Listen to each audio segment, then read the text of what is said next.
Hey guys, welcome to another video. I hope all of you are fine and safe at home. My name is Sanjit, and today I'm going to discuss with you a certain doubt or a certain point which I've been getting through many of you guys, and it's about the best flight school in India, or how do you choose your flight school.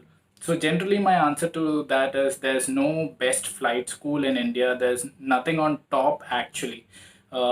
It all depends on many factors and the performance at that point of time, and the flight school for you, for a particular person, is different. It might be according to a region, it might be according to a certain aircraft. There can be many factors. So what I intend to do is I will not take any names of flight schools, but I would certainly like to put certain points which will help you choose a flight school.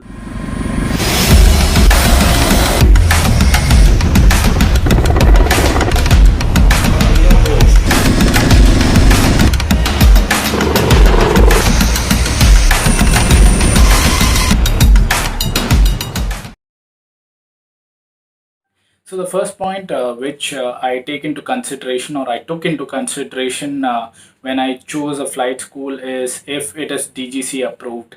In India, we have DGCA, and at the same time abroad, you have to take into account if it is approved by the agency which controls aviation, like FAA, EASA, CA, etc. It's all available. The list is all available on the website.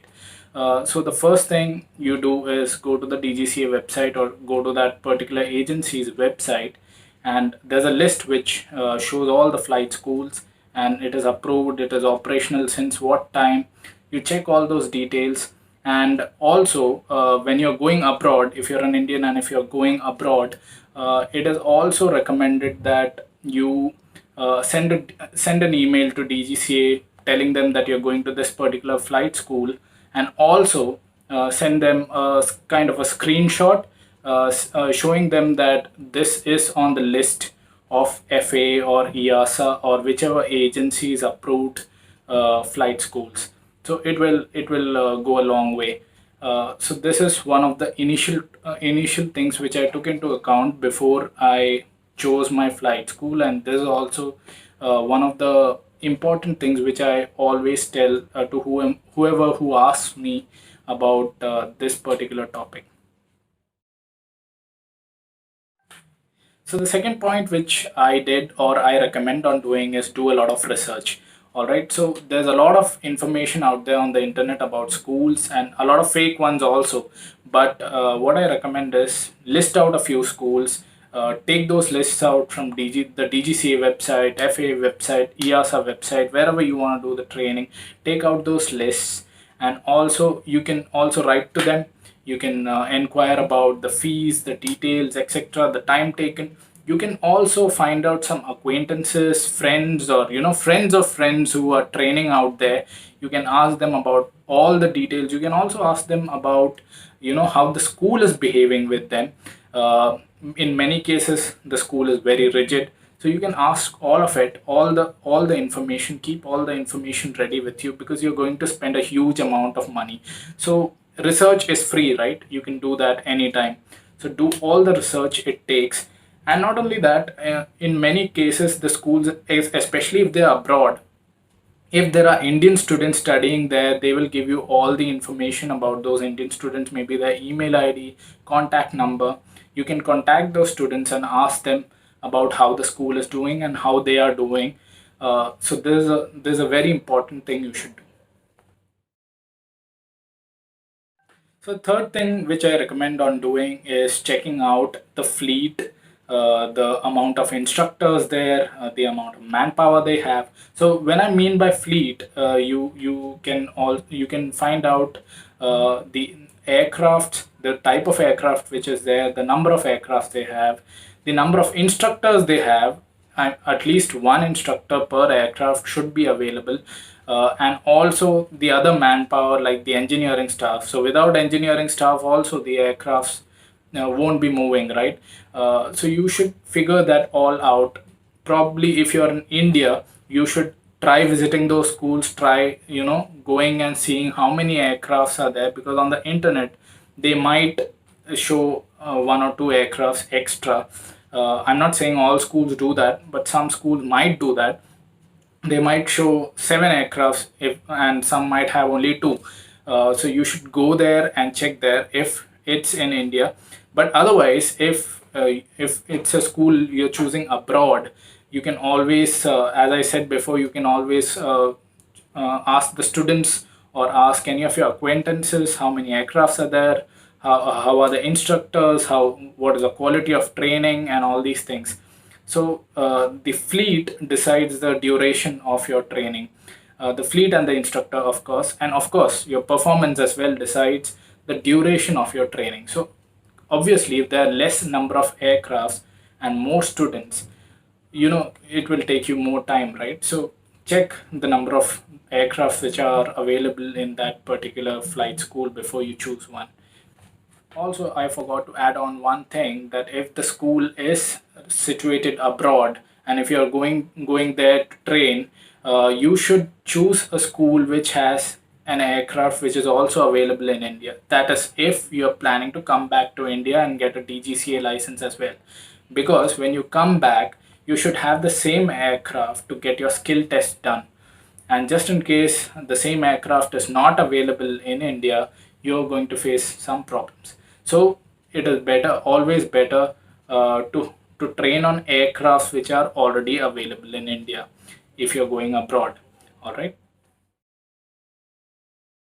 So the next point I took into consideration, or right, what I tell people to do is search the number of students who are there in that particular school.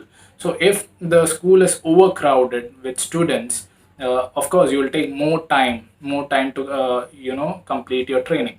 And at the same time, also check the average duration taken per student to complete their PPL instrument rating.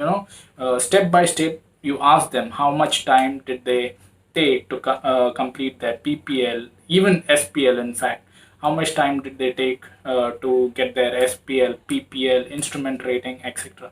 So that you have an idea of how the school is doing. The average duration taken per student also indicates the performance level of that school. So be sure that you have an idea of how much time it going to take in this particular school, and it varies with every school. So you should get that information at any cost before you spend this huge amount of money. The next point is a very important one. It's about the fees. So as we know, the fees varies with different schools. So why does it happen? It's because they have different aircrafts. As a fleet varies, the fees varies. The charges are different. The instructional charges are different. Some charge high for ground school, some charge low for ground school. So there are many various charges involved in this, and it varies from flight school to flight school.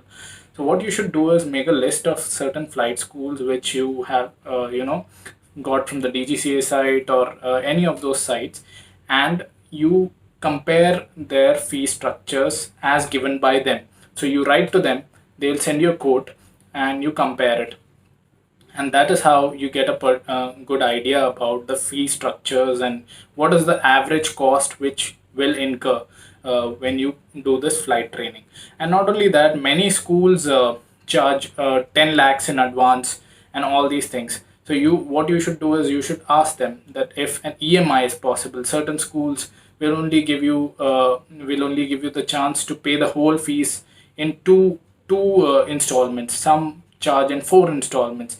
So you should be asking all of this in advance, and so that you are prepared. So in certain schools, they also allow you to pay by the hour. So even that can be asked for in advance, so that you are totally prepared. So I totally recommend comparing fees and asking everything. Asking also about any other hidden charges to clear out, because it's a huge amount finally, and you should be prepared for it. So the last point I want to talk about is deposits. So many schools charge a deposit to their students, and it is not used for your flight school training. Instead, it is returned to you at the end of the training. So you're already spending a huge amount on your training, and this particular amount is stuck there in the school's account and is generating interest for the school. So you should ask the school in advance if a deposit is taken, and I personally don't prefer it, and you should be asking it in advance, that if an advance is charged, or if a deposit is charged, and how will it be returned. But there are many schools as well which do not charge a deposit, and I would prefer if you choose a school like that, because most of the good schools do not charge you a deposit. They'll just charge you an amount in advance which is used for your flight school training. So these are a few points that took into account, and I would advise you to take into account before you choose a flight school. It's a lot of effort and it's a lot of money, I know that. So that's why I thought that, a few factors would help you. But I know that I might have missed out on on certain points. You can also comment below. We can always talk about it. So thank you for watching. Have a great day, guys. Be safe. Bye bye.